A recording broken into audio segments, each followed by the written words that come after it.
Chers compatriotes, le cœur de notre esprit, de notre pensée, doit être l'action. Sortons rapidement de cette passivité. Prenons conscience. Nous perdons chaque jour 1 km², une superficie de notre pays, la République démocratique du Congo. La République démocratique du Congo est un scandale géologique. Sans la République démocratique du Congo, certaines technologies dans ce monde ne pourront pas se réaliser.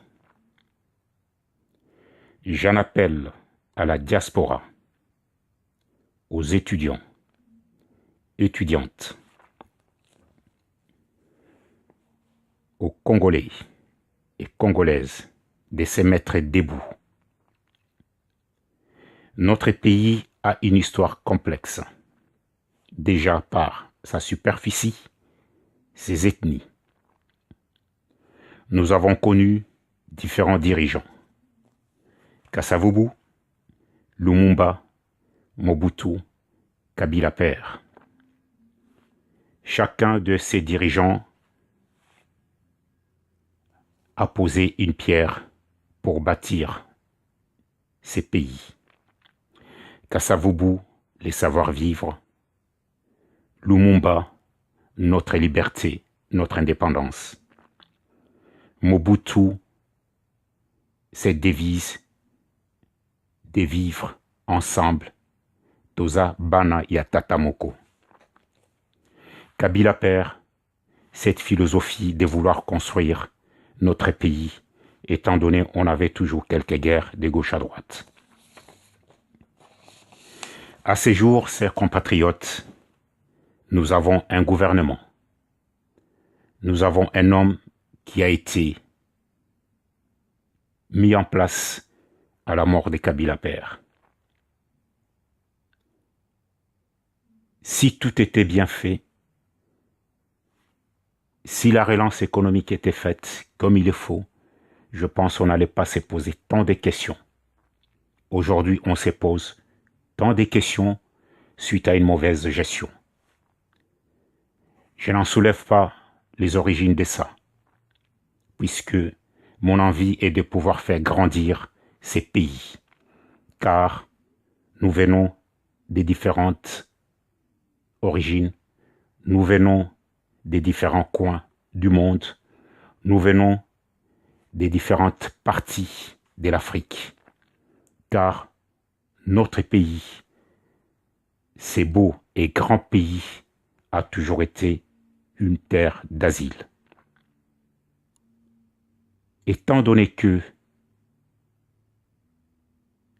il y a une mauvaise gouvernance, c'est dans nos droits de vouloir connaître maintenant qui sont ces dirigeants qui pillent les pays, qui sont ces dirigeants qui exposent nos enfants à chaque seconde. Nous avons un enfant qui perd sa vie dans cette partie du monde sans pour autant que le monde puisse lever un doigt.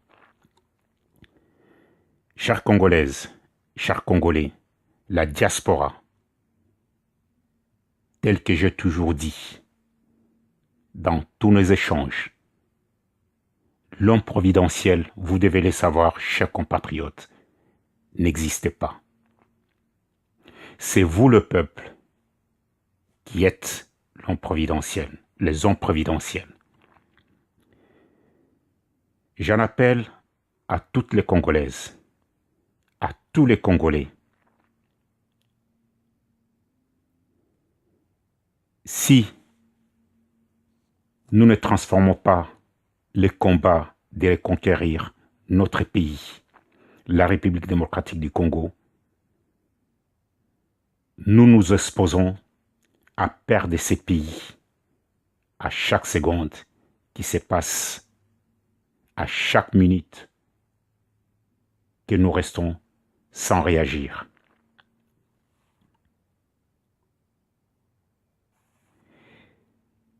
Chers compatriotes, prenons conscience. l'histoire nous apprend toujours, quand on reste sans action, quand on ne fait que se plaindre, on n'apporte jamais des solutions aux souhaits, aux pensées que nous souhaitons mettre en place.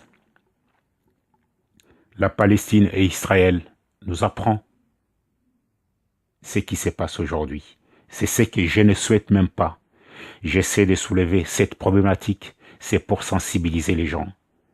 Je pense que nous sommes dans un monde où chaque citoyen, chaque enfant a besoin de paix. Chaque enfant a besoin de se projeter dans l'avenir. Nous avons un pays qui est riche.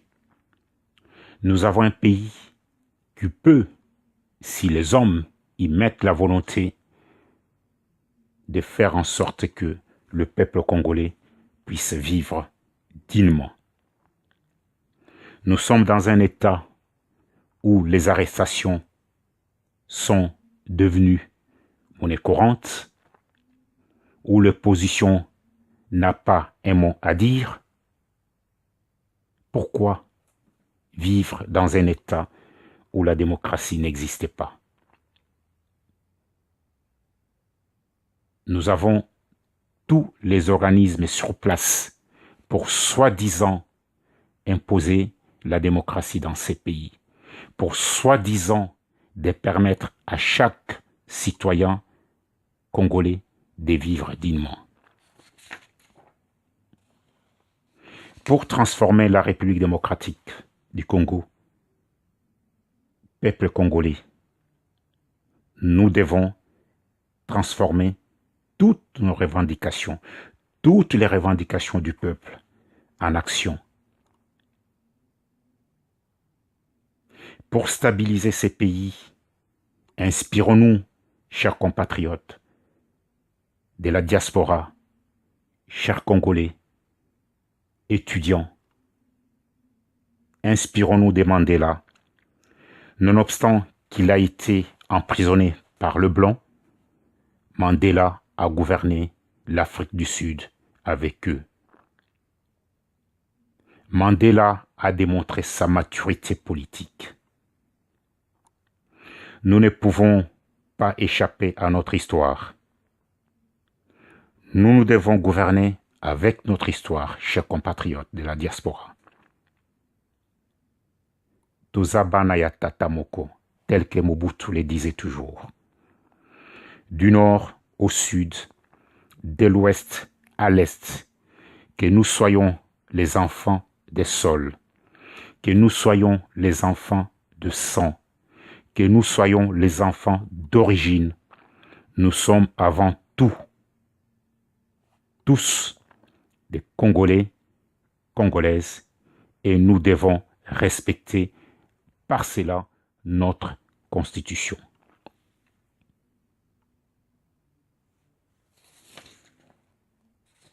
Pour que les changements s'opèrent, chers compatriotes,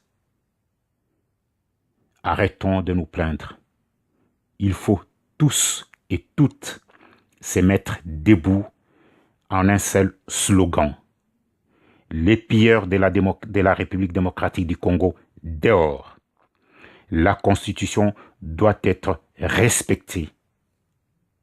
Tout parti politique doit avoir un fonds de fonctionnement selon un quota qui sera défini par l'État congolais en complément des cotisations de membres de chaque parti politique. Voilà ma vision des choses. Voilà ma philosophie politique. Voilà ma philosophie idéologique pour bâtir ces grands pays, la République démocratique du Congo. Arrêtons au plus vite ces conflits. RDC, République démocratique du Congo, Rwanda. Ne faisons pas de ces conflits à l'image de ce qui se passe actuellement dans le monde entre Palestine et Israël. Ce qui n'est pas mon souhait, nonobstant que je puisse soulever ces parenthèses. L'Afrique centrale n'a pas besoin de cette instabilité basée uniquement sur les matières premières, au prix et au sang des enfants de part et d'autre des frontières. La diaspora, soyons responsables. Ne faisons pas des armes une fin pour arriver au pouvoir. Puisque si nous allons dans cette thématique-là, nous ferons la même faute des lobbies, car ce sont les lobbies financiers qui sont à l'origine de toutes ces guerres. Chers compatriotes, nous connaissons l'histoire de cette Afrique. L'Angola a connu cette guerre et par la volonté des hommes, ce pays est en train de se construire. Mandela, par sa maturité politique, a bâti un État multiracial. Par notre histoire, chers compatriotes, nous sommes capables de bâtir, nous aussi, une grande nation, une grande République démocratique du Congo, fière de son histoire et de sa diversité ethnique. Toza, Bana, Yatata Moko, Mama Moko. Par notre volonté, le peuple congolais retrouvera sa dignité, sa fierté, car nous avons une richesse telle que chaque citoyen, chaque enfant congolais peut bénéficier d'une bonne scolarité. Si nous y mettons notre volonté, nous pourrons bâtir une grande Afrique, une Afrique qui sera respectée à travers le monde. Voilà ma démarche, voilà mon combat, sans pour autant que je puisse me positionner comme étant un homme providentiel. Car, tel que je l'ai dit toujours, c'est le peuple congolais qui décidera de l'homme ou de la femme qui pourra répondre à leurs besoins et qui pourra répondre au devoir qu'il faut pour permettre à chaque citoyen congolais de vivre à l'image de sa richesse.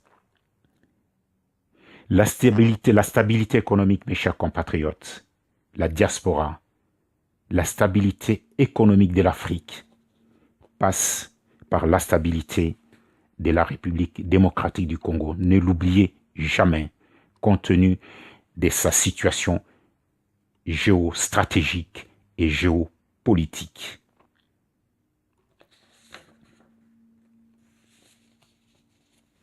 Ma démarche, chers compatriotes, elle est celle de pouvoir vous sensibiliser.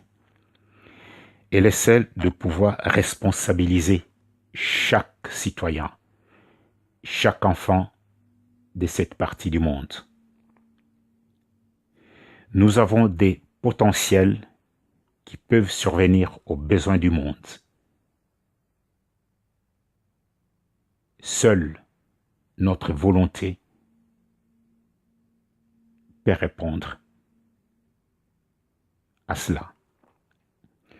Vive la République démocratique du Congo, vive l'Afrique, car nous tous, nous avons besoin que l'Afrique retrouve sa fierté, que l'Afrique soit respectée à travers le monde, car l'Afrique a ses moyens.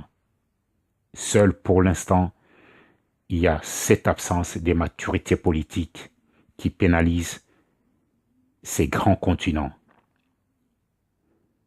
Dans ma vision de voir les choses aussi, j'en appelle à chaque compatriote africain, le Cameroun, le Rwanda, l'Ouganda, la République populaire du Congo, la Zambie, Zimbabwe, l'Afrique du Sud.